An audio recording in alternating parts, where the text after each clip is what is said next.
मोअज़्ज़िज़ दोस्तों, मैं हूं माजिद मलिक और आप तमाम देखने और सुनने वालों को अस्सलाम वालेकुम। नाज़रीन गिरामी, आज हम आपको दुबई के उस शाहकार मंसूबे के बारे में बताएंगे जिसने ना सिर्फ इस शहर की किस्मत बदल दी बल्कि पूरी दुनिया को हैरान करके रख दिया। ये वो मंसूबा था जिसमें दुबई ने अपनी सुनहरी रेत के सहरा को एक ऐसा जजीरा बना दिया जो रोशनियों, शानदार इमारतों और इंजीनियरिंग के कमालात से जगमगा उठा। इस मंसूबे ने साबित कर दिया कि अगर वियन मजबूत हो, हिकमत अमली दुरुस्त हो और मेहनत बेमिसाल हो तो खुश्क सहरा भी तरक्की की जीती जागती मिसाल बन सकता है। ये कहानी है पाम आइलैंड्स की, एक ख्वाब जो समंदर के सीने पर उतरा और हकीकत में बदलकर दुनिया के नक्शे पर हमेशा के लिए अपना नाम दर्ज करा गया। लेकिन सवाल ये पैदा होता है कि आखिर दुबई को इस दीवानेपन की जरूरत क्यों पेश आई? जमीन पर इतनी इमारतें बनाने के बाद समंदर को चैलेंज करने का क्या मकसद था? इसका जवाब दुबई के जुग्राफिया में छुपा है। दुबई मुत्तहिदा अरब अमारात का एक साहिली शहर है, लेकिन इसकी साहिली पट्टी सिर्फ 72 किलोमीटर लंबी थी। ये वो वक्त था जब दुबई तेजी से दुनिया का बिजनेस और टूरिज्म हब बन रहा था और दुनिया भर के अमीर लोग दुबई आकर बीच फ्रंट प्रॉपर्टी खरीदना चाहते थे। लेकिन बीच पर मौजूद जमीन महदूद थी और तेजी से खत्म हो रही थी। इस दौरान दुबई के हुक्मरान शेख मोहम्मद बिन राशिद अल मखतूम ने एक ऐसा ख्वाब देखा जिसने दुनिया के इंजीनियर्स को हिलाकर रख दिया। उन्होंने कहा कि अगर हमारे पास साहिल कम है तो हम अपना साहिल खुद बनाएंगे, और यहीं से मसनूई जजायर बनाने का मंसूबा तैयार हुआ जो दुनिया ने पहले कभी नहीं देखा था। नाज़रीन, ये मंसूबा कोई आम तामीराती काम नहीं था, बल्कि एक ऐसा ख्वाब था जिसे हकीकत में बदलने के लिए अरबों दिरहम, दुनिया के बेहतरीन माहिरीन और सबसे जदीद टेक्नोलॉजी दरकार थी। प्लान यह था कि 3 अजीमुशान जजायर बनाए जाएं: पाम जमेरा, पाम जबल अली और पाम देरा। हर जजीरे की अपनी मुनफरिद शक्ल और मकसद होता, लेकिन सबका डिजाइन एक खजूर के दरख्त जैसा था जिसके बीच में तना और अतराफ में पत्ते थे। लेकिन यहां एक बड़ी रुकावट सामने आई। जजीरा बनाने के लिए सबसे जरूरी चीज थी रेत। दुबई सहरा है तो बज़ाहिर लगता है कि रेत की कोई कमी नहीं होगी, मगर इंजीनियर्स ने साफ इनकार कर दिया कि सहराई रेत इस्तेमाल नहीं हो सकती। वजह यह थी कि सहराई रेत के जर्रात हवा में उड़ते उड़ते बिल्कुल गोल और हमवार हो जाते हैं, जो आपस में जुड़कर मजबूत जमीन नहीं बना सकते। पानी के दबाव से वो रेत फौरन बह जाती। इसका मतलब यह था कि दुबई को वो रेत चाहिए थी जो समंदर की तह में मौजूद होती है, जिसके जर्रात जरा खुरदरे और जावियादार होते हैं ताकि एक दूसरे में लाक हो सके। लेकिन समंदर की तह से रेत निकालना कोई आसान काम नहीं था। यह रेत 60 फुट की गहराई में मौजूद थी और इसे निकालने के लिए दुनिया के सबसे बड़े ड्रेजर जहाज मंगवाए गए। ये जहाज समंदर के लिए देव हैकल वैक्यूम क्लीनर जैसे थे। नीचे लंबी पाइप डालते, रेत और पानी को एक साथ चूसते और फिर इस मिक्सचर को उस जगह फेंकते जहां जजीरे की बुनियाद तैयार हो रही थी। इस अमल को इंजीनियर्स रेन बोइंग कहते हैं। दोस्तों, सिर्फ पाम जमेरा बनाने के लिए तकरीबन 94 मिलियन क्यूबिक मीटर रेत और 70 लाख टन पत्थर इस्तेमाल हुए। यह इतनी रेत है कि इससे 10 मजबूत इमारतें खड़ी की जा सकती हैं। लेकिन असल चैलेंज यह था कि इस रेत को इतनी दुरुस्तगी से बिछाया जाए कि फिजा से देखने पर खजूर की शक्ल बिल्कुल परफेक्ट लगे। इसके लिए दुबई ने एक प्राइवेट जीपीएस नेटवर्क बनाया जो सैटेलाइट से जहाजों को यह बताता कि किस पॉइंट पर कितनी रेत गिरानी है। हैरत अंगेज बात यह है कि इस टेक्नोलॉजी की दुरुस्तगी 10 सेंटीमीटर से भी कम थी। इस अजीम मंसूबे के पीछे सिर्फ मशीनों की गर्ज और टेक्नोलॉजी का कमाल नहीं था, बल्कि लाखों इंसानों की मेहनत भी शामिल थी। जब पाम आइलैंड्स की तामीर जारी थी तो दुबई ने अफरादी कुव्वत के लिए अपना दरवाजा जनूबी एशिया के मजदूरों के लिए खोल दिया।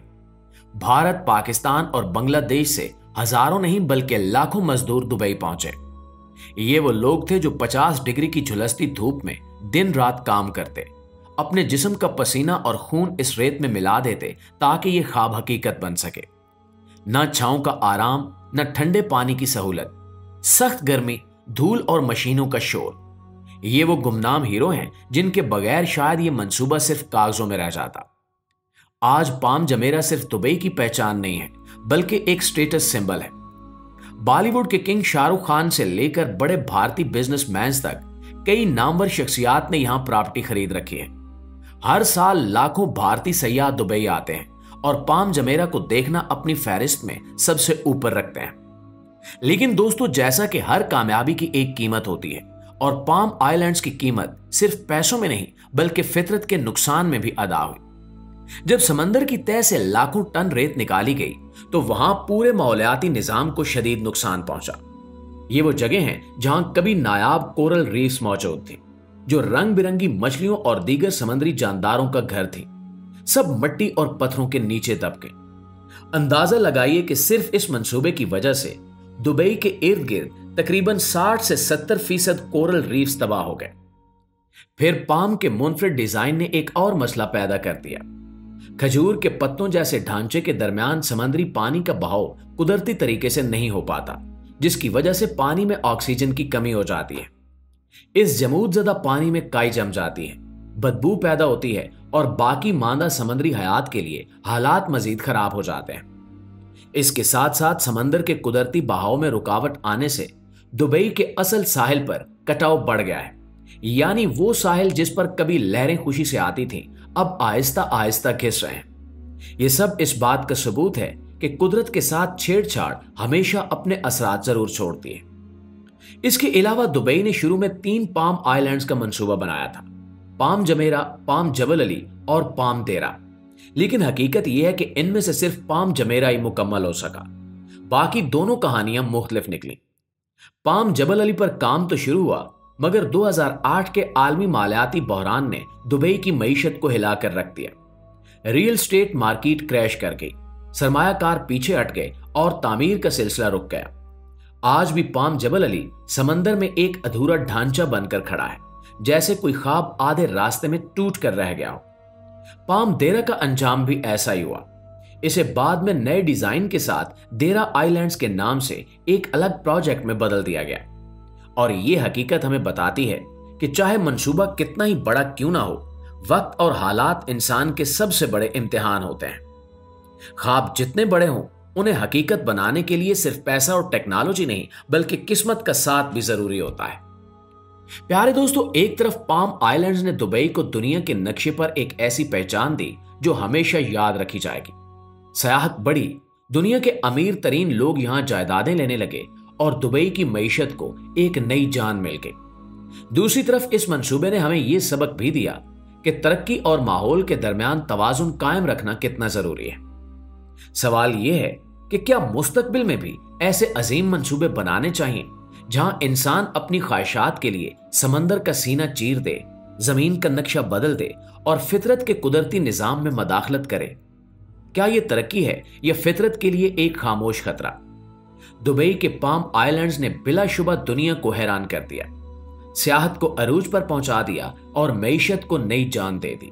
मगर इसके बदले में समुद्री हयात, कोरल रीफ्स और कुदरती साइली बहाव को जो नुकसान पहुंचा, वो भी एक हकीकत है। ये कहानी हमें याद दिलाती है कि हर बड़े ख्वाब की एक कीमत होती है और वो हमेशा पैसों में नहीं चुकाई जाती। अब फैसला आपके हाथ में है कि क्या हम आने वाले कल में तरक्की और माहौल के बीच तवाजुन कायम कर सकेंगे? अपनी राय कमेंट्स में जरूर दीजिएगा और इस वीडियो को दूसरों तक जरूर पहुंचाएं और मिलकर सोचें कि हम आने वाली नस्लों के लिए कैसा मुस्तकबिल छोड़ना चाहते हैं, चमकता दमकता या तबाहाल।